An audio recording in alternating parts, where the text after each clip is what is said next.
रातीपाटी भरले पाणी बैलावाने रातीपाटी भरले पाणी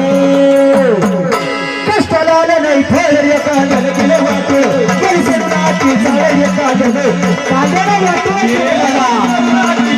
कांद्याला केला वाटू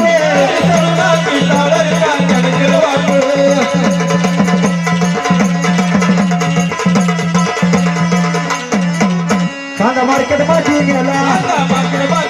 या पर्यानं वादा काढला मार्केटला गेला या पर्यानं वादा काढला बाबा शेतकऱ्याला म्हणजे प्रत्येक माणूस बैमानी करता आपण साबण घ्यायला गेलो आपल्याला माहिती त्याच्यात कोणतं लिक्विड आहे थम्सअप प्यायला गेलो त्याच्यात काय माहिती नाही पण घेऊन घेतो तसं शेतकऱ्याची इच्छा नसती